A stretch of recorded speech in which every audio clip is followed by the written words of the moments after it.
السلام علیکم ورحمۃ اللہ وبرکاتہ۔ الحمد للہ رب العالمین والصلاة والسلام علی سید الانبیاء والمرسلین وعلی آلہ واصحابہ اجمعین ومن تبعہم بإحسان الى یوم الدین، اما بعد۔ قال اللہ تبارک وتعالی فی القرآن المجید والفرقان الحمید، اعوذ باللہ من الشیطان الرجیم، بسم اللہ الرحمن الرحیم۔ یا ایہا المزمل، وقال تعالی فی مقام آخر یا ایہا المدثر، وقال فی مقام آخر یا ایہا النبی وَيَا أَيُّهَا الرَّسُولُ، صدق اللہ العظیم۔ قال اللہ تبارک وتعالی فی شان حبیبہ صلی اللہ علیہ وسلم، ان اللہ وملائکتہ یصلون علی النبی یا ایہا الذین آمنوا صلوا علیہ وسلموا تسلیما۔ اللہم صلی وسلم وزد وبارک علی حبیبک سیدنا ونبینا ومولانا محمد وعلى آلہ واصحابہ اجمعین۔ عزیزان محترم، عقائد میں آج میں نے جو عنوان بنایا ہے وہ یہ ہے کہ یا رسول اللہ کہنا، یا غوث کہنا، یا کسی کو پکارنا، آواز دینا، یہ کس حد تک شریعت میں جائز ہے اور کس حد تک اس میں اختلاف پایا جاتا ہے۔ عزیزان محترم، دیکھیے، عربی میں کسی کو آواز دینے کے لیے یا کا لفظ استعمال ہوتا ہے۔ یا کے معنی اے، یا رسول اللہ کے معنی اے رسول پاک صلی اللہ علیہ وسلم، یا زید کے معنی اے زید، یہ حرف ندا کہلاتا ہے۔ ندا یعنی پکارنا، آواز دینا، اور یا حرف ندا یعنی پکارنے کے لیے، کسی کو بلانے کے لیے جو لفظ استعمال کیا جاتا ہے اس کو حرف ندا کہتے ہیں، یعنی یا۔ ایسے کئی الفاظ ہیں جو ہے نا عربی میں، اس کے لیے تقریباً 5-6 الفاظ ہیں، لیکن یہ عام طور پر زیادہ کثرت سے جو لفظ استعمال ہوتا ہے وہ یا ہے۔ تو لہذا یا رسول اللہ کہنا، یا نعرہ رسالت پر یا رسول اللہ کہنا، یا غوث اعظم کہنا، یا اس طرح کی ایسے کسی کو پکارنا، کسی کو آواز دینا، یہ مسئلہ جو ہے نا تفصیلی بھی ہے اور مختلف ہی بھی ہے۔ دیکھیے، ندا آواز دینے کی بہت سی صورتیں ہوتی ہیں اور مقصد بھی بہت ہوتے ہیں۔ پہلے میں صورتیں بتاتا چلوں کہ آواز دینے کی ایک صورت تو یہ ہوتی ہے کہ قریب ہے اور قریب دکھائی دے رہا ہے، اس کو آپ پکار رہے ہیں۔ جیسے آپ بیٹھے ہیں، میں آپ کو پکار رہا ہوں، یا آپ سامنے ہیں، آپ کو پکار رہا ہوں۔ قریب والے کو آواز دینا جو دکھائی دے رہا ہے، یہ اس میں کسی کو اختلاف نہیں ہے، اس میں کسی کو اختلاف نہیں ہے۔ اور قریب ہے لیکن دکھائی نہیں دے رہا ہے مگر زندہ بھی ہے۔ قریب ہے، دکھائی نہیں دے رہا، زندہ بھی ہے۔ پہلی صورت کیا تھی؟ قریب ہے، زندہ بھی ہے، دکھائی بھی دے رہا ہے۔ قریب ہے، زندہ بھی ہے، دکھائی بھی، جیسے آپ لوگ ہیں، میں کسی کو پکار رہا ہوں، کوئی آپ بیٹھے ان کو پکار رہا ہوں، تو یہ اس میں کسی کو کوئی اختلاف نہیں ہے۔ اب رہا کوئی قریب ہے لیکن زندہ بھی ہے لیکن دکھائی نہیں دے رہا ہے۔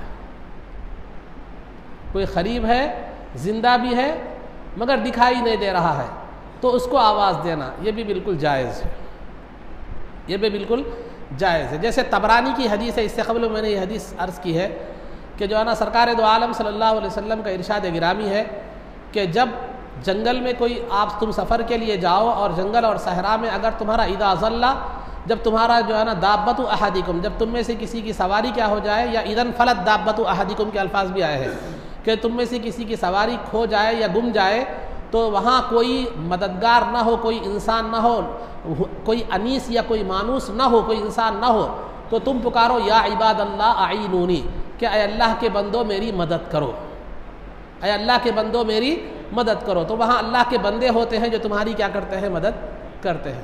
یہاں قریب ہے لیکن دکھائی نہیں دے رہے. تو وہاں اللہ کے بندے ہوتے ہیں, کچھ رجال الغیب ہوتے ہیں, کچھ اللہ کے بندے ہوتے ہیں جو دکھائی نہیں دیتے لیکن وہاں موجود کیا ہوتے ہیں, وہ ہوتے ہیں. تو لہذا وہ تمہاری کیا کریں گے, مدد کریں گے. یہ طبرانی کی روایت ہے. تو یہ کس کی مثال ہو گئی؟ قریب میں ہے مگر دکھائی نہیں دے رہا, وہ بھی جائز ہے. اس کو بھی پکارنا مدد کے لیے کیا ہے, جائز. یہاں مدد کے لیے پکارنا, اعینونی, میری مدد کرو.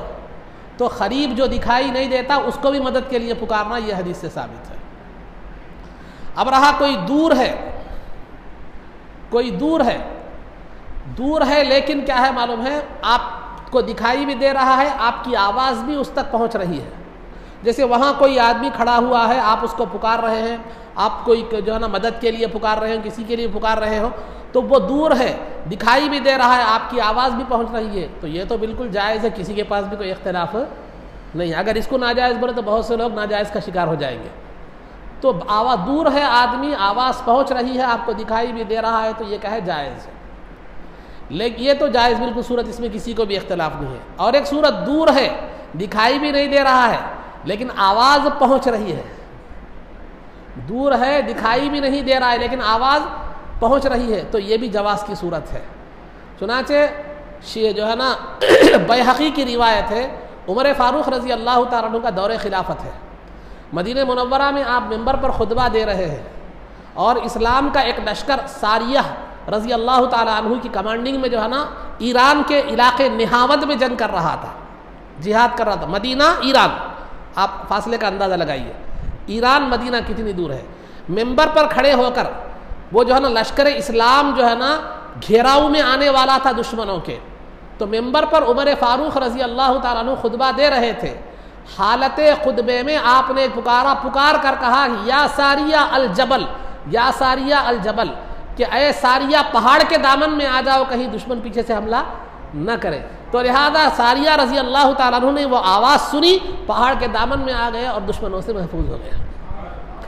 تو یہ دور کے والے کو پکارنا, خواہ وہ مدد پہنچانے کے لیے ہو یا مدد حاصل کرنے کے لیے ہو, تو دور والے کو پکارنا جو دکھائی نہیں دیتا, دکھائی نہیں دیتا. یہ یہاں تک کیا بات تھی, زندوں کی بات تھی. قریب میں ہے, زندہ ہے, دکھائی دے رہا ہے. قریب میں ہے, زندہ ہے, دکھائی نہیں دے رہا ہے. دور ہے, زندہ ہے, دکھائی دے رہا ہے. دور ہے, زندہ ہے, دکھائی نہیں دے رہا ہے. یہ تمام صورتیں, یہ تمام صورتوں میں کیا ہے, آپ کو جواز کی صورت معلوم ہوگی کہ یہ تمام صورتیں جائز ہیں, جیسے کہ میں نے ابھی مثال کے طور پر.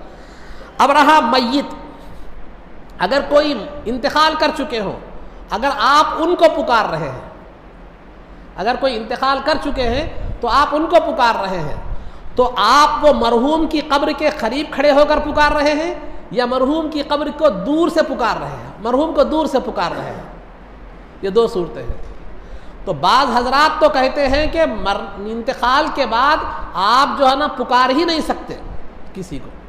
بعض کہتے ہیں کہ انتقال اگر ہو گیا تو پکار ہی نہیں سکتے آپ, بالکل زندگی میں پکارنا ہے پکارنا, انتقال کے بعد پکار نہیں سکتے. کیوں؟ کیونکہ وہ لوگ قرآن کی آیتیں کہتے ہیں لا تدعوا مع اللہ احدا, اللہ کے علاوہ کسی کو مت پکارو. لا تدعوا مع اللہ الہا آخر, کہ اللہ کے علاوہ کسی دوسرے خدا کو مت پکارو.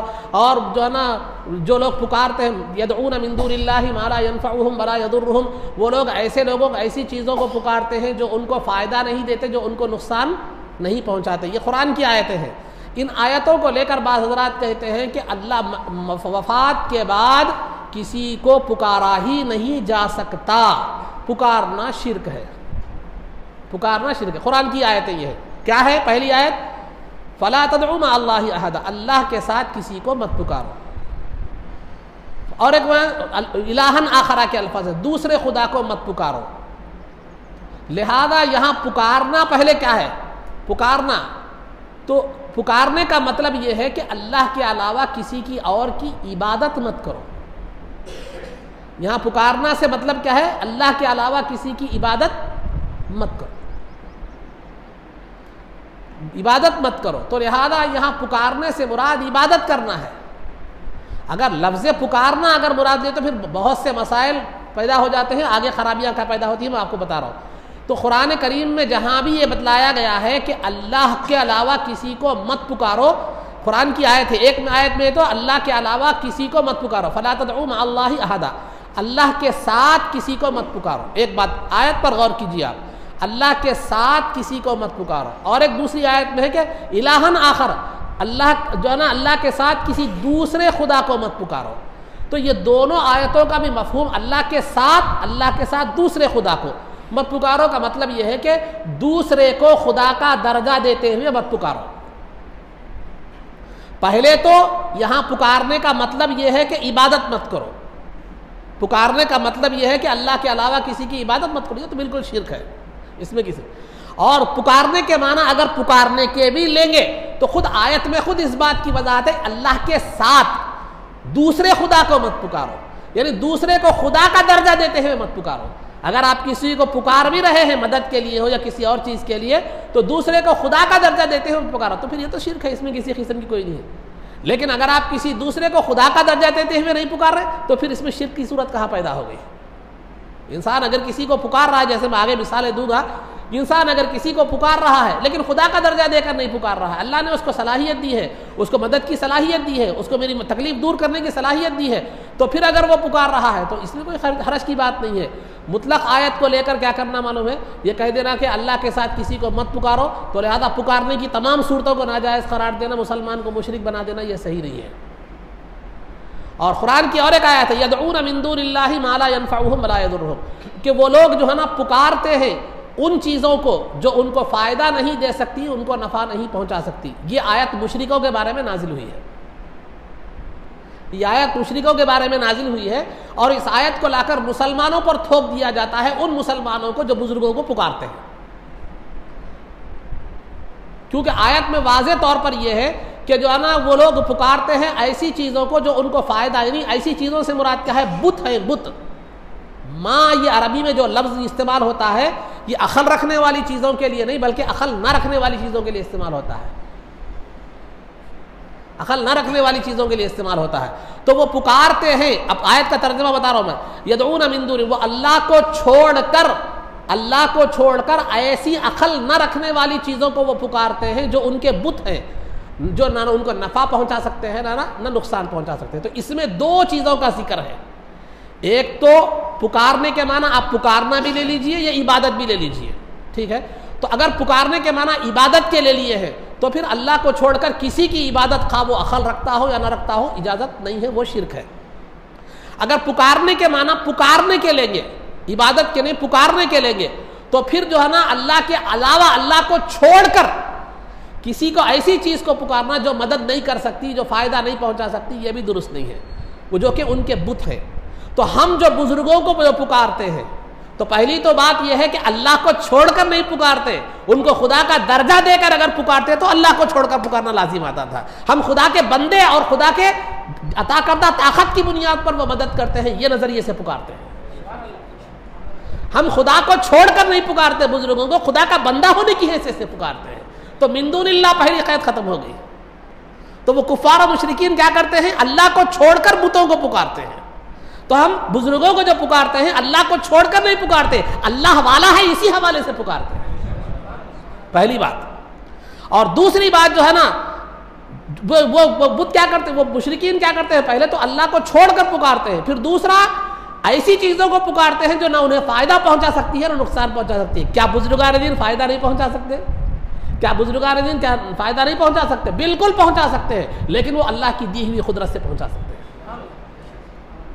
اللہ کی دی ہوئی قدرت سے پہنچا سکتے ہیں، اللہ کی دی ہوئی طاقت سے وہ فائدہ پہنچا سکتے ہیں.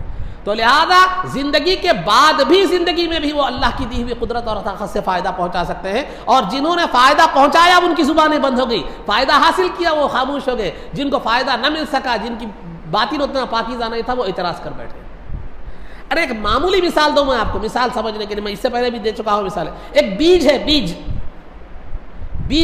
بیج زمین میں دفن ہو کر بھی درخت کے حوالے سے، سائے کے حوالے سے، پھل کے حوالے سے فائدہ دے سکتا ہے، تو اللہ والا زمین میں جو ہے نا دفن ہو کر کیا فائدہ نہیں پہنچا سکتا؟ جب ایک بیج کو اللہ نے یہ قدرت دی ہے، معمولی بیج کو، تو پھر کیا اللہ والوں کی یہ شان نہیں ہو سکتی کہ وہ جو ہے نا فائدہ پہنچا سکے؟ بالکل پہنچا سکتے ہیں، آپ یہ یقین رکھیے. اور ایسے 20 واقعات ہیں لیکن میں یہاں پر ذکر نہیں کر رہا ہوں. 20 واقعات ہیں، میں ذکر نہیں کر رہا ہوں، انشاءاللہ پھر کبھی کسی موقع پر ذکر کروں گا۔ تو لہذا کفار و مشرکین جو ہے، یہ آیت جو نازل ہوئی ہے کہ کفار و مشرکین کی مذمت میں، ان کی توہین میں جو آیت نازل ہوئی ہے کہ وہ اللہ کو چھوڑ کر ایسی چیزوں کو پکارتے ہیں جو فائدہ نہیں دیتے اور نہ نقصان پہنچا سکتے ہیں، تو ہم جو ہے نا یہ آیت کو، مشرکین کی آیتوں کو لا کر مومنین پر تھوپ دیا جاتا ہے اور کہتے ہیں کہ دیکھو یہ تم جو مشرک ہو جیسا اب تم بھی مشرک ہو۔ پہلی تو بات، ہم بزرگوں کو جو پکارتے ہیں اللہ کو چھوڑ کر نہیں پکارتے، اللہ کے حوالے سے ہی پکارتے ہیں۔ اور پھر دوسرا جو ہم جو ہے بزرگان دین کو جو ہے نا ایسی چیزیں نہیں ہیں، وہ بزرگان دین ان کے بتوں کی طرح نہیں ہے۔ ارے بزرگان دین کے راستے کو اللہ نے صراط مستقیم کہا ہے، اس پر چل کر تم ہدایت پا سکو گے، اور بتوں کے راستے کو کہا ہے قرآن نے ربی انہن اضللن کثیرا من الناس، کہ وہ بت تو گمراہ کرنے والے ہیں اور بزرگان دین ہدایت دینے والے ہیں۔ تو کیا ہدایت دینے والا اور گمراہ کرنے والا دونوں برابر ہو سکتے ہیں؟ ان کے راستے کو صراط مستقیم کہا اللہ نے، اہدنا الصراط المستقیم، ہمیں سیدھا راستہ دکھا۔ وہ سیدھا راستہ کیا ہے؟ من النبیین والصدیقین والشہداء والصالحین۔ سیدھا راستہ کس کا ہے؟ انبیاء کا ہے، صدیقین کا ہے، شہداء کا ہے اور اولیاء کا ہے۔ تو جن کا راستہ سیدھا راستہ ہو، جن کے نقش قدم پر چلنے سے جنت ملتی ہو، جن کے نقش قدم پر چلنے سے ہدایت ملتی ہو، وہ کیا بتوں کے برابر ہو سکتے ہیں جو انسان کو گمراہ کرنے والے ہیں، جو نفع پہنچا سکتے ہیں اور نقصان پہنچا سکتے ہیں؟ ہاں، اگر آپ کسی بزرگ کو اس عقیدے سے پکارتے ہیں کہ وہ ذاتی طور پر نفع اور نقصان پہنچاتے ہیں، پھر یہ درست نہیں ہے۔ ہاں، اللہ کی دی ہوئی قوت و طاقت سے اگر وہ نفع و فائدہ پہنچا سکتے ہیں تو پھر اس میں کیا حرج کی بات ہے؟ ہم ان کا کوئی ذاتی کمال نہیں بتا رہے ہیں، اللہ کا عطا کردہ کمال سے۔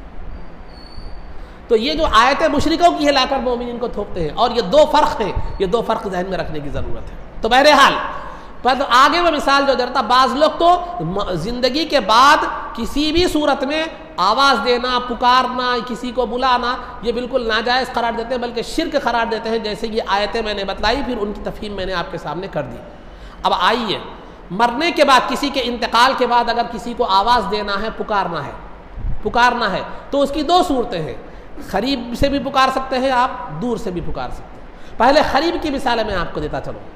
جب سرکار دو عالم صلی اللہ علیہ وسلم کا وصال اقدس ہوا تو بی بی عائشہ صدیقہ رضی اللہ تعالیٰ عنہ نے ایک مرثیہ پڑھا۔ مرثیہ کہتے ہیں ان اشعار کو جو کسی کے غم میں، کسی کی وفات پر ان کی خوبیوں کو بیان کرتے ہوئے پڑھے جاتے ہیں۔ مرثیہ کہتے ہیں ان اشعار کو جو میت کی خوبیاں جس میں کیا کی جاتی ہیں، بیان کی جاتی ہیں۔ تو بی بی عائشہ صدیقہ رضی اللہ تعالیٰ عنہ نے مرثیہ پڑھا سرکار کے وصال پر، یا من لم یلبس الحریر ولم ینم علی الفراش الوثیر۔ یہ پوری تفصیلی وہ ہے، اشعار ہے، اس کا خلاصہ میں بتاتا ہوں۔ اے وہ جو ہے نا خدا ترس ذات، اے وہ ذات جس نے کبھی بھی کوئی عمدہ اور ریشم کا کپڑا نہیں پہنا، اور اے وہ برگزیدہ ذات جس نے کبھی بھی جو ہے نا نرم بستر پر آرام نہیں کیا، اے وہ برگزیدہ ذات جس نے خدا کی خاطر دنیا کو ترک کر دیا، اے وہ برگزیدہ ذات جس نے جو ہے نا دنیا سے ایسی حال میں گئے کہ پیٹ میں جو کی روٹی بھی نہیں تھی۔ یہ کس سے کہہ رہے ہیں؟ سرکار سے خطاب کر کے کہہ رہے ہیں۔ کون؟ بی بی عائشہ صدیقہ رضی اللہ۔ تو یہ مثال اس ذات کی ہوئی جو وصال ہو چکا ہے، جن کا وفات کے بعد قریب والوں کو آواز دینے کی یہ مثال ہوئی۔ امام اعظم ابو حنیفہ رضی اللہ تعالیٰ عنہ، ہمارے اور آپ کے امام، جب مدینہ منورہ کو پہنچے تو آپ نے کہا، یا سید السادات جئتک قاصدا ارجو رضاک واحتمی بحماک۔ آپ نے کچھ اشعار پڑھے امام اعظم ابو حنیفہ رضی اللہ تعالیٰ عنہ سرکار کی بارگاہ میں حاضر ہو کر، یا اے سرداروں کے سردار، میں آپ کے ارادے سے آپ کی بارگاہ میں حاضر ہوا ہوں، میں آپ کی رضا اور خوشنودی کا طلبگار ہوں اور آپ کی پناہ چاہتا ہوں۔ یہ کس کو آواز دے رہے ہیں؟ سرکار کو آواز دے رہے ہیں۔ کہاں؟ قریب سے۔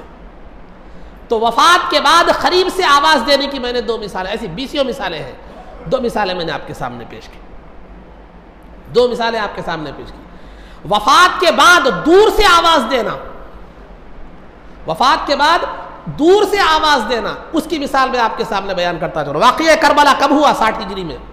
سرکار کے وصال کے تقریباً 50 سال بعد واقعہ کربلا ہوا۔ 60 ہجری میں ہوا، سرکار 11 ہجری میں وصال سرکار کا، تقریباً 49-50 سال کا عرصہ تھا۔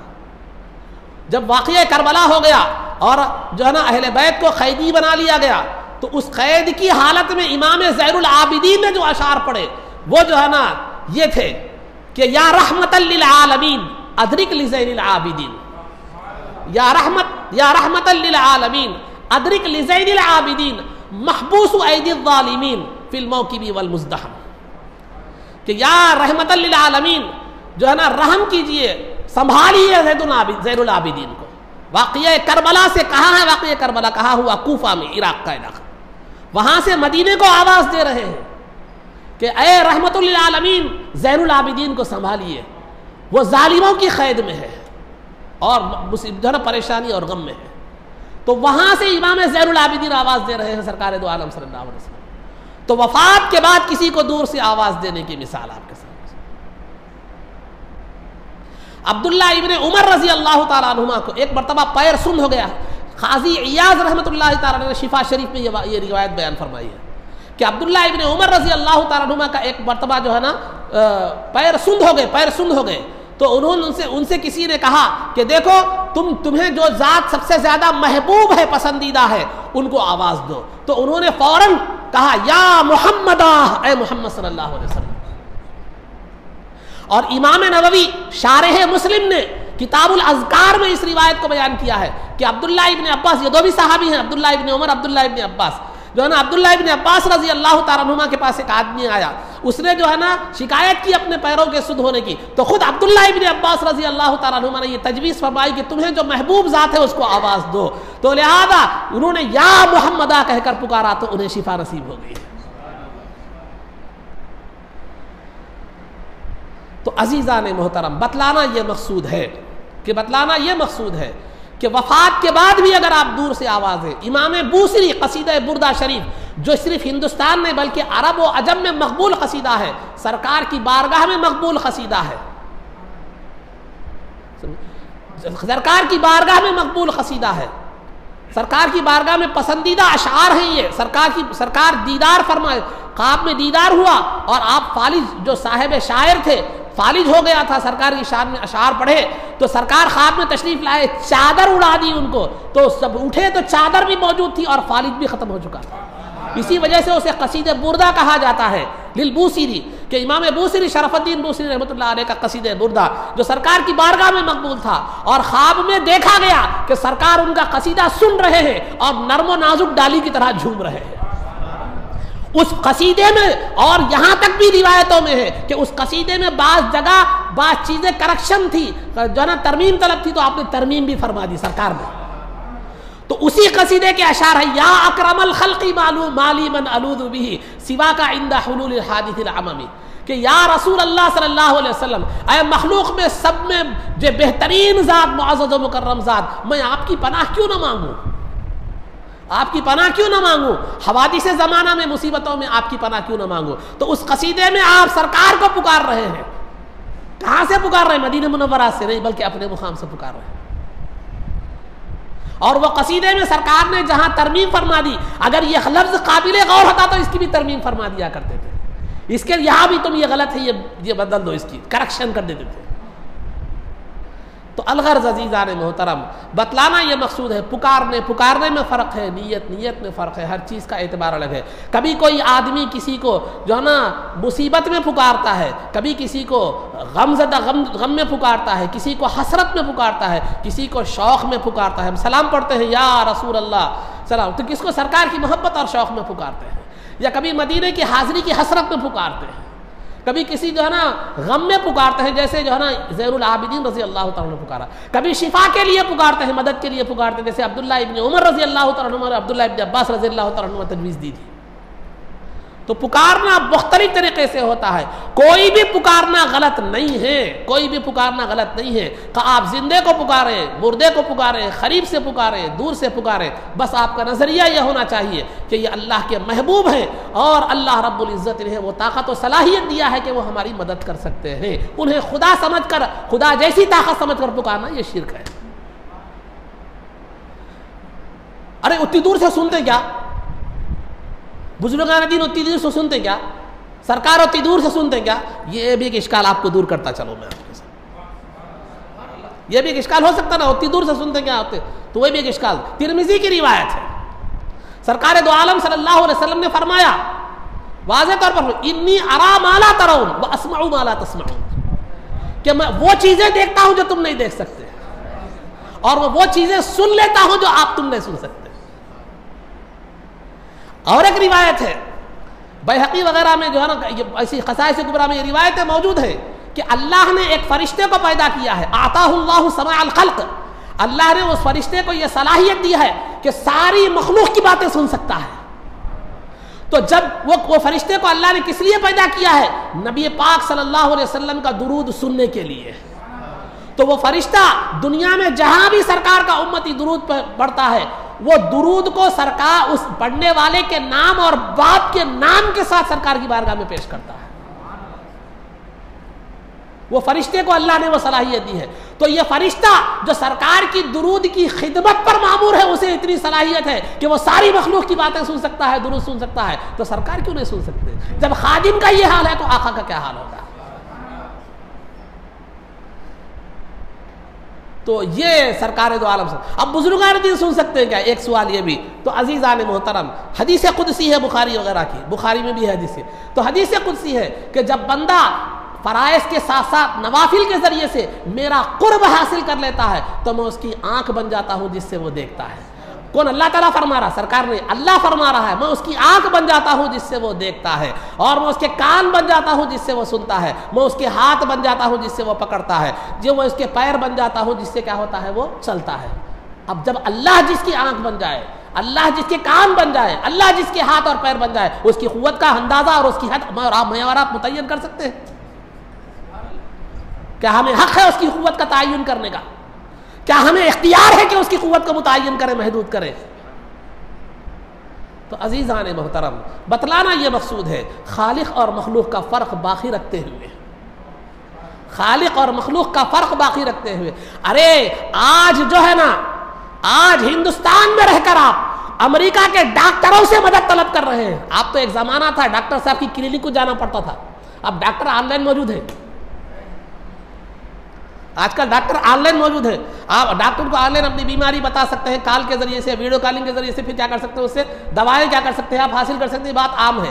تو ایک انٹرنیٹ جو مخلوق کی ایجاد ہے اس سے آپ ایک غیر مسلم سے دنیا کے ایک کونے سے فائدہ اگر حاصل کر رہے ہیں, اس کو اپنا دکھڑا سنا رہے ہیں, اس سے دوائیں دے رہے ہیں, تو ایمانی قوت, تقویٰ اور طہارت کی قوت, ولایت کی قوت سے اگر ایک مسلمان ایک اللہ کے ولی سے اگر آپ مدد طلب کریں اور وہ آپ کی مدد کر دے تو کیا بعید بات ہے. انٹرنیٹ ایجاد بھی غیر مسلم کی ہے, ڈاکٹر بھی غیر مسلم ہے, وہ فائدہ پہنچا رہا ہے اور آپ فائدہ حاصل کر رہے ہیں. آپ اپنا درد اس تک بیان کر رہے ہیں, وہ آپ کے درد کی دوا کر رہا ہے. ذریعہ صرف ایک انٹرنیٹ ہے جو غیر مخلوق کی ایجاد ہے. تو یہ مخلوق کی ایجاد میں یہ صلاحیت ہے کہ دنیا کے ہر کونے کو ایک گلوبل ولیج بنا دیا اس نے. دنیا کا ہر کونے سے آپ استفادہ کر سکتے ہیں اور افادہ کر سکتے ہیں. تو پھر اللہ کے ولی جن کے پاس ایمان, تقویٰ, طہارت, ولایت خداوندی, اللہ کا قرب حاصل ہے, تو کیا وہ فائدہ نہیں پہنچا سکتے؟ مگر اس کے لیے توفیق کی ضرورت ہے, اس کے لیے سمجھ کی ضرورت ہے. اسی وجہ سے حدیث میں سرکار نے فرمایا من یرید اللہ بہ خیرا یفقہہ فی الدین. عالم بننا, حدیثیں رٹ لینا, حوالے دے دینا, فٹ فٹ فٹ فٹ حدیثیں سنا دینا, ہر بات پر حدیثیں سنا دینا, یہ خیر کی دلیل نہیں ہے. سرکار نے فرمایا یفقہہ فی الدین, جسے اللہ جس کے ساتھ بھلائی کا ارادہ کرتا ہے اسے دین کی سمجھ عطا کرتا ہے. علم الگ ہے, سمجھ الگ ہے. علم الگ ہے, سمجھ الگ ہے. علم والے بہت ملیں گے آپ کو, ماہر سے ماہر تقریر کرنے والے ملیں گے, حدیثوں کو زبانی سنانے والے ملیں گے, حدیثوں کو حوالے کے ساتھ سنانے والے ملیں گے, ہر کوئی ملیں گے. لیکن علم کے ساتھ ساتھ سمجھ بھی ضروری ہے دین کی. جہاں سمجھ نہ ہو پھر وہاں خیر کی توفیق ممکن نہیں ہے. واضح طور پر بتلا دیا گیا, ہر عالم کے لیے یہ نہیں ہے. من یرید اللہ بہ خیرا یفقہہ فی الدین, اللہ جس کے ساتھ بھلائی کا ارادہ کرتا ہے اس کو دین کی سمجھ عطا کرتا ہے. تو میرا آپ سے بات جو ہے نا معروضہ یہی ہے کہ دین کی سمجھ رکھنے والوں کی بات سنیے, حوالہ دینے والا کوئی معتبر نہیں ہے. وہ تو طوطا بھی کر لے گا. کمپیوٹر میں ریکارڈ کر دو, سی ڈی بنا دو, کچھ آپشن دے دو, ختم. کمپیوٹر آپ کو ایک حرف مارتے ہی پوری حدیث کی دنیا کی جتنی کتابیں پوری حدیث لا کر رکھ دے گا. یہ تو کمپیوٹر بھی کر رہا, بے جان چیز. آپ کمپیوٹر میں پوری حدیث کی کتابیں انسٹال کر دو, چھوٹا سا پروگرام ڈال دو, وہ ایک حرف مار دو آپ, مثال کے طور پر یرید اللہ بولتے پوری حدیث سے کہاں ہے پورا کمپیوٹر بتا دے گا. یہ کون سی کمال کی بات ہے, وہ تو کمپیوٹر بھی کر رہا ہے. کمال یہ نہیں ہے کہ حوالہ دیا جائے، کمال یہ ہے کہ دین میں سمجھ عطا ہو، حدیث کی سمجھ عطا ہو، قرآن کی سمجھ عطا ہو، حدیث کی فہم عطا ہو۔ وہ ہمارے بزرگان دین تھے، ہمارے ائمہ اکرام تھے، ہمارے اولیاء اللہ تھے، ہمارے علماء اہل حق ہیں۔ تو بتا رہا یہ چاہ رہا ہوں، ڈاکٹری پڑھ لینا کامیابی کی علامت نہیں ہے۔ یہ بیماری کے لیے یہ دوا، یہ بیماری کے، آپ کو ڈاکٹر بھی دو قسم کے ملیں گے، آپ کو ڈاکٹر بھی دو قسم کے ملیں گے۔ ایک تو پڑھ لیا، MBBS ہو گیا، اس کو معلوم ہے یہ بیماری کی یہ ہے، بیماری کی یہ ہے، بیماری کی یہ دوا ہے، معلوم ہے۔ لیکن ایک وہ ڈاکٹر ہوتا ہے جو مزاج پہچانتا ہے بیماری کا، آدمی کا مزاج پہچانتا ہے، بیماری کا مزاج پہچانتا ہے، بخار سردی سے ہے یا گرمی سے ہے پہچانتا ہے، یہ جو ہے سر میں درد جو ہے تکلیف سردی سے ہے یا گرمی سے ہے پہچانتا ہے، یا ٹینشن سے ہے یا کسی چیز سے ہے۔ تو اس کو کہتے ہیں تشخیص، مزاج شناس، نبض شناس جو ڈاکٹر ہوتا ہے، وہ 4 گولیاں نہیں دیتا، صرف ایک ہی گولی دیتا آپ کو۔ جو ڈاکٹر تو علم تو ہے لیکن سمجھ اسے طب کی نہیں ہے، وہ 4 گولیاں دیتا، کوئی بھی ایک لگ جاتی ہے، نکل جاتا ہو۔ بس اوقات سر میں درد کیا ہوتا ہے، ختم بھی ہو جاتا ہے، بس اوقات بندہ ہی نکل جاتا ہے، وہ 2 چانسز بھی رہتے ہیں۔ تو عالموں میں بھی ایسے ہوتے ہیں جو دین کی سمجھ رکھنے والے بھی ہوتے ہیں، ایک معلومات رکھنے والے بھی ہوتے ہیں۔ تو دین کی سمجھ رکھنے والے جو ہے وہ اس میں سے آپ کو ایک ہی بات بتا دیتے ہیں، اس میں آپ کا مسئلہ حل ہو جاتا ہے۔ جو ہے نا خالی علم رکھنے والے ہوتے ہیں، وہ 4 باتیں ادھر ادھر لاتے، کبھی آپ جو ہے نا کبھی مطمئن ہدایت پا بھی سکتے ہیں یا راستے سے بھٹک بھی سکتے ہیں۔ تو الغرض عزیزان محترم، خلاصہ میری گفتگو کا یہ ہے کہ آپ کسی نبی پاک صلی اللہ علیہ وسلم کو ہو یا صحابی رسول کو ہو یا اولیاء اکرام کو ہو، آپ محبت میں بھی پکار سکتے ہیں، شوق میں بھی پکار سکتے ہیں، جو ہے نا مصیبت میں بھی پکار سکتے ہیں، ہر اعتبار سے آپ کیا کر سکتے ہیں، مدد کے لیے بھی پکار سکتے ہیں۔ لیکن شرط یہ ہے کہ آپ کا نظریہ یہ ہو کہ یہ اللہ کے بندے ہیں، اللہ نے انہیں قوت و طاقت و صلاحیت دی ہے، لہذا اس کی بنیاد پر یہ ہماری مدد اور ضرورت پوری کریں گے۔ یہ ایک ذریعہ ہے، حقیقت میں وہ مصیبت دور کرنے والا، بیماری کو شفا دینے والا یہ اللہ ہی کی ذات ہے۔ اور ایک ڈاکٹر سے مدد طلب کر رہے ہیں دنیا کے کسی کونے میں رہ کر، انٹرنیٹ کے ذریعے سے، اگر ولایت کے حوالے سے کسی ولی سے اگر مدد طلب کرے تو یہ کوئی سی بعید بات ہے۔ یہ سب کیا ہے معلوم صاحب، یہ ایمانی چیزیں ہیں، یہ عقیدت و محبت والی چیزیں ہیں۔ یہ وہی سمجھ سکتا ہے جس کو وہ عقیدت و محبت۔ عربی میں ایک محاورہ، ایک مقولہ ہے، میں آپ کے سامنے ذکر کرتا ہوں، عین الرضا عن کل عیب قلیلۃ وعین السخط تبدی المسایا، کہ اگر آدمی کسی سے محبت کرتا ہے، کسی سے وہ راضی ہوتا ہے، کسی سے وہ عقیدت رکھتا ہے، تو عیب ہو تو بھی نظر نہیں آتے۔ یہ مزاج ہے، فطرت انسانی ہے۔ اور اگر کسی سے نفرت کرتا ہے تو عیب نہ بھی ہو تو عیب نظر آتے ہیں۔ تو اللہ کے رسول صلی اللہ علیہ وسلم سے، صحابہ، اہل بیت، بزرگان دین سے حقیقت میں عقیدت و محبت ہو تو خیر وہاں تو عیوب نہیں ہوتے، اللہ نے ان کو عیوب سے محفوظ رکھا ہے، ان کو اس توفیق دی ہے کہ وہ گناہ سے اور عیوب سے محفوظ رہے۔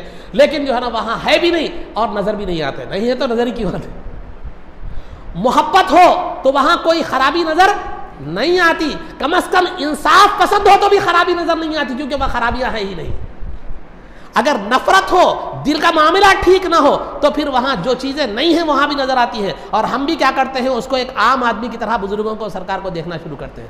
یہی خرابی ہے کہ ہم نے جو ہے نا مراتب کو ختم کر دیا۔ جب بیٹا اور باپ برابر نہیں ہو سکتا، استاد اور شاگرد کا مرتبہ برابر نہیں ہو سکتا علمی اعتبار سے، اور مرتبے کے اعتبار سے بیٹا باپ برابر نہیں ہو سکتے، چھوٹا بھائی بڑا بھائی برابر نہیں ہو سکتا، تو پھر یہ مراتب جیسے برابر نہیں ہو سکتے، تو پھر ایک عام انسان گنہگار میرے جیسا گنہگار اور ایک اللہ کا ولی کیسے برابر ہو سکتا ہے، ایک امتی اور ایک نبی کیسے برابر ہو سکتے ہیں؟ ہمارا پریشانی کا بنیادی مقصد یہی ہے کہ ہم نبی کو بھی امتی کے سانچے میں ڈھال کر دیکھتے ہیں، نبی کو بھی ایک عام انسان کی طرح دیکھتے ہیں، اولیاء کو بھی ایک عام انسان کی طرح دیکھ سکتے ہیں۔ اللہ نے آپ کے بارے میں نہیں فرمایا کہ میں اس کے کان بن جاتا ہوں جس سے وہ سنتا ہے، میرے بارے میں نہیں فرمایا کہ میں اس کے ہاتھ بن جاتا ہوں جس سے وہ دیکھتا ہے، وہ اپنے محبوبوں کے بارے میں فرمایا، اور میرے بارے میں اور آپ کے بارے میں نہیں کہا کہ اسماعیل کے راستے پر چلو تو ہدایت مل جائے گی، اسماعیل کا راستہ صراط مستقیم ہے، بلکہ اپنے محبوبوں کے بارے میں فرمایا کہ ان کا راستہ صراط مستقیم ہے، ان کے ہر عمل میں، ان کے ہر قول میں ہدایت ہے، اور ان کے ہر قول، ان کی زندگی سے اللہ راضی ہے، اور یہ مرضی الہی کے مظہر اور نمونہ ہے۔ تو یہ فرق ہم نہیں سمجھ سکتے،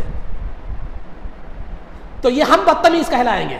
تمیز نہ کرنے والے کہلائیں گے، ورنہ وہاں مراتب کا تو مقام ہی ہے۔ قرآن خود کہتا ہے تلک الرسل فضلنا بعضهم علی بعض، ہم نے کیا مزاج دے رہا ہے قرآن، ہم نے رسولوں میں سے بعض کو بعض پر فضیلت دی، تو یہ مراتب کا تو ہی بتا رہا ہے کہ دیکھو ہر ایک کا مرتبہ ایک جیسا نہیں ہے، بعض کو اللہ نے بعض کو فضیلت دی، کسی کو کلیم اللہ بنایا، کسی کو روح اللہ بنایا، کسی کو خاتم النبیین بنایا۔ تو عزیزان محترم، ہر ایک کو ایک دائرے سے نہیں دیکھ سکتے، ہر ایک کو ایک جو ہے نا عینک سے آپ دیکھ رہے ہیں تو یہ آپ کا قصور ہے، ورنہ جو ہے نا حقیقت میں وہاں کوئی بات نہیں ہے، یہ صرف محرومی کا سبب ہے۔ تو بہرحال عزیزان محترم، یہ چند باتیں تھی، بہت زیادہ لمبی گفتگو ہو گئی، تو یہ عقائد کے حوالے سے میں نے بتلایا ہے کہ جو ہے نا اگر یا کہنا ناجائز ہوتا تو احادیث میں خود جو ہے نا قبرستان میں جانے سے کہا گیا السلام علیکم یا اہل القبور، سلامتی ہو تم پر اے خبر والو۔ پھر مرنے کے بعد اگر یا کا لفظ استعمال کرنا یا آواز دینا اگر جو ہے نا جائز نہیں تھا تو پھر یہ کیا ہو گیا، پھر یہ کہاں سے جائز ہے؟ ارے بخاری اٹھا کر دیکھیے کتاب المغازی میں، جب بدر کی جنگ ہو گئی، کفار کو وہ کنویں میں ڈال دیا گیا وہاں بدر کے، تو سرکار نے خود ان سے پکار کر کہا حل وجدتم ما وعد ربکم حقا، کیا تم نے جو ہے نا اپنے رب کا جو عذاب کا وعدہ تھا کیا تم نے پا لیا؟ تو صحابہ نے عرض کیا یہ تو مر چکے ہیں یا رسول اللہ، تو سرکار نے فرمایا وہ تم سے زیادہ سنتے ہیں۔ کس کے تعلق سے فرما رہے ہیں؟ کفار کے تعلق سے۔ یہی بخاری میں تو ہے کہ جب بندے کو دفن کر کے چلا جاتا ہے تو پھر جو ہے نا وہ بجانے والوں کی چپلوں کی آواز کو بھی سنتا ہے، یسمع قرآن عالہم، ان کی چپلوں کی آواز کو بھی سنتا ہے، میت آنے والے کو پہچانتی بھی ہے، ان کی آواز کو سنتی بھی ہے۔ تو مراتب الگ الگ ہے، عام مومن سلام سنتا ہے، آواز پہچانتا ہے، اور جو ہے نا ان کی چپلوں کی آواز کو سنتا ہے، تو کیا اولیاء اللہ پھر سرکار کا مقام کیا ایسا نہیں ہوگا؟ زمین کے آپ چپلوں کی آواز اتنی دور سے نہیں سن سکتے، لیکن وہ زمین میں 3 فٹ اندر رہ کر آواز سن رہا ہے۔ یہ مرنے کے بعد یہ قوت ایک عام مومن کو حاصل ہوتی ہے، تو پھر اللہ کے ولی کی قوت کی کیا بات کر رہے ہیں آپ؟ نبی پاک صلی اللہ علیہ وسلم کی قوت کی کیا بات کر رہے ہیں؟ یہ ہمیں سمجھ نہیں ہے، یہ ہماری سمجھ کی فہم کا قصور ہے۔ اللہ اپنے محبوبوں کو صلاحیت نہیں دے گا تو کس کو دے گا پھر؟ کیا اپنے دشمنوں کو دے گا؟ تو الغرض عزیزان محترم، یہ چند گزارشات تھی، چند باتیں تھی آپ کے سامنے بیان کی گئی۔ اور اب رہا دوسرا، سیرت میں جو ہے نا آپ حضرات کے سامنے مختصر چند جمعوں سے یہ بات بتلائی جا رہی تھی کہ نبی پاک صلی اللہ علیہ وسلم کے ازواج مطہرات امہات المومنین کی سیرت بیان کی گئی، پھر سرکار کی اتنی زیادہ ازواج مطہرات سے نکاح کرنے کی وجہ بیان کی گئی، پھر گزشتہ جمعہ میں آپ کو یہ بتلایا گیا کہ اسلام نے جو 4 شادیوں کی جو حکم دیا ہے اس کی حکمت کیا ہے، پھر آج اسلام پر جو آواز اٹھ رہی ہے کہ جب ایک مرد 4 شادیاں کر سکتا ہے تو ایک عورت 4 شادیاں مردوں سے شادی کیوں نہیں کر سکتی، اس حوالے سے بھی میں نے آپ کے سامنے بتلایا، پھر جنت میں حوروں کے حوالے سے بھی میں نے پوری تفصیلات آپ کے سامنے رکھی۔ اب رہا نبی پاک صلی اللہ علیہ وسلم کی اولاد، نبی پاک صلی اللہ علیہ وسلم کی کتنی اولادیں تھیں، اس بارے میں علماء کے مختلف اقوال ہیں، لیکن سب سے مستند اور معتبر جو ہے نا جو اقوال ہے وہ نبی پاک صلی اللہ علیہ وسلم کے 3 صاحبزادے تھے اور 4 صاحبزادیاں تھیں۔ 3 صاحبزادے تھے، 4 جو ہے نا صاحبزادیاں نبی پاک صلی اللہ علیہ وسلم کی تھی۔ نبی پاک صلی اللہ علیہ وسلم کی 11 ازواج میں سے سوائے بی بی خدیجہ رضی اللہ تعالی عنہا کے کسی اور جو ہے نا ماں سے کوئی اولاد نہیں ہوئی، سوائے بی بی خدیجہ رضی اللہ تعالی عنہا کے کسی اور امہات المومنین میں سے کسی اور سے سرکار کی اولادیں نہیں ہوئی۔ 2 صاحبزادے، 4 صاحبزادیاں، 2 صاحبزادے 4 صاحبزادیاں سرکار کو بی بی خدیجہ رضی اللہ تعالیٰ عنہ سے ہوئی۔ 2 صاحبزادے کون؟ قاسم اور عبداللہ رضی اللہ تعالیٰ عنہما، اور صاحبزادیاں 4 زینب، رقیہ، ام کلثوم، فاطمہ رضی اللہ تعالیٰ عنہن۔ صاحبزادیاں پوری بڑی ہوئی، صاحب اولاد ہوئی، نکاح ہوا، ایمان لائی، اور جو ہے نا بڑی ہوئی صاحبزادے، لیکن صاحبزادے پورے کے پورے جتنے بھی تھے 3 صاحبزادے وہ جو ہے نا بچپن ہی میں انتقال کر گئے۔ تو 2 اور ایک صاحبزادے جن کا نام ابراہیم تھا وہ سرکار دو عالم صلی اللہ علیہ وسلم کی کسی زوجہ سے نہیں بلکہ آپ کی باندی ماریہ قبطیہ سے ہوا، آپ کی باندی ماریہ قبطیہ رضی اللہ تعالیٰ عنہ سے ہوا۔ تو سرکار کی جملہ جو ہے نا کتنی اولادیں تھے؟ 7 تھی، جن میں سے 2 صاحبزادے، 4 صاحبزادیاں بی بی خدیجہ رضی اللہ تعالیٰ عنہ سے ہوئے، اور ایک ابراہیم رضی اللہ تعالیٰ عنہ جو ہے وہ ماریہ قبطیہ سے ہوئے، اور تمام کے تمام صاحبزادے جو تھے وہ جو ہے نا بچپن ہی میں انتقال کر گئے۔ اسی وجہ سے قرآن کہتا ہے ما کان محمد ابا احد من رجالکم، کہ محمد صلی اللہ علیہ وسلم تمہارے مردوں میں سے کسی کے باپ نہیں ہیں۔ مردوں میں سے مطلب جو بڑے ہو جائے، بالغ مردوں میں سے کسی کے والد نہیں ہیں، کیونکہ جتنے بھی آپ کے اولاد تھے وہ بچپن ہی میں کیا کرے؟ انتقال کر گئے۔ بچوں کے والد ہیں آپ، بڑوں کے والد جو ہے نا نہیں۔ بڑوں کے والدین آپ کی اولاد میں سے مرد بچوں میں سے کوئی بڑے ہونے تک کیا ہے زندہ نہیں رہے. تو لہذا یہ آپ کی اولاد کا خلاصہ ہے مختصر جو مستند اور راجح قول کے مطابق. اب رہا آپ کی اولاد میں سے مطلقاً تمام اولاد میں سب سے بڑے جو تھے وہ قاسم رضی اللہ تعالیٰ عنہ تھے.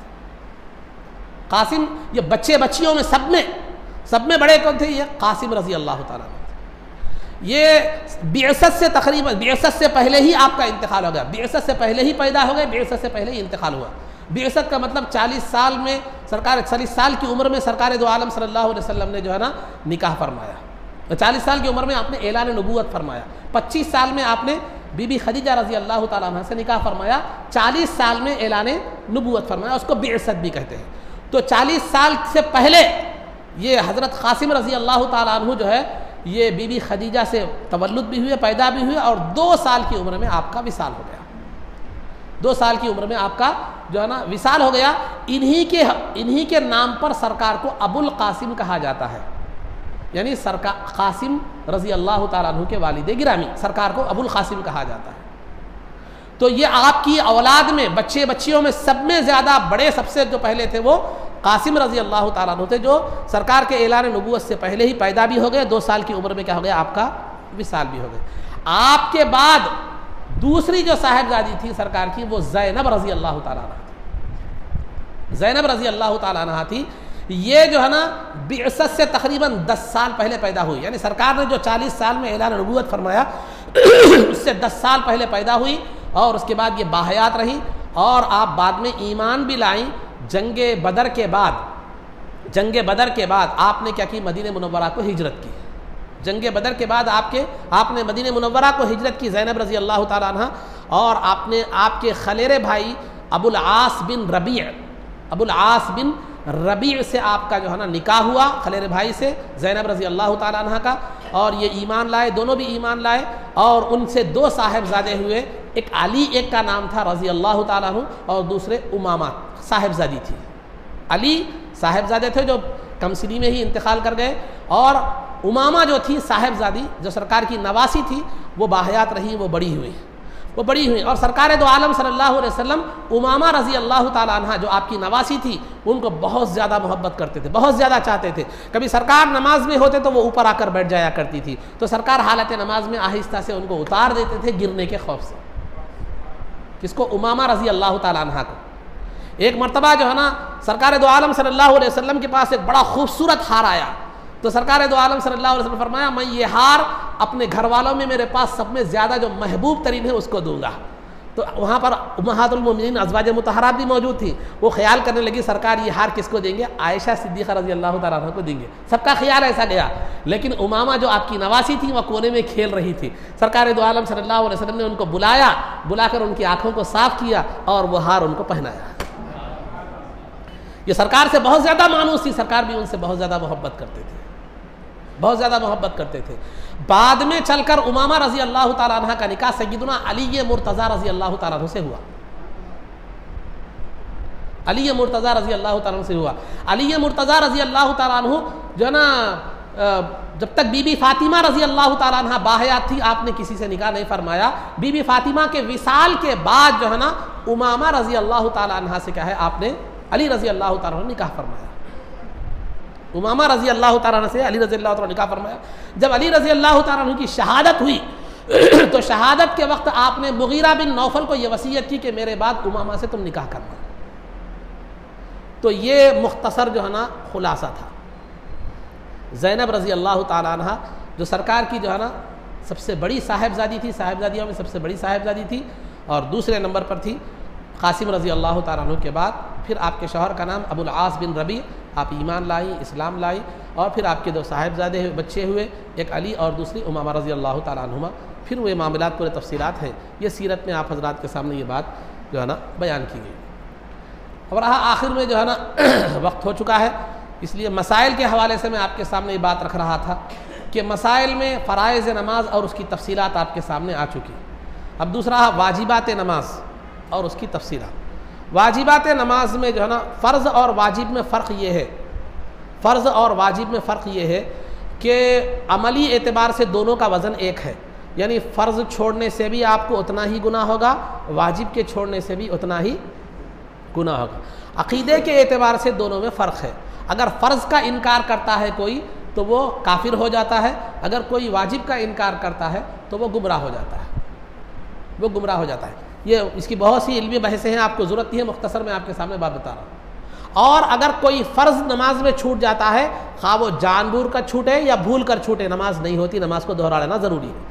اگر کوئی واجب نماز میں چھوٹ جاتا ہے، بھول کر چھوٹنے سے سجدہ سہو سے نماز مکمل ہو جاتی ہے۔ جان بوجھ کر اگر آپ واجب چھوڑ دیتے ہو تو نماز نہیں ہوتی۔ یہ فرق ہے فرض اور واجب میں، اس کی تفصیلات آگے بتاؤں گا سجدہ سہو کے حوالے سے۔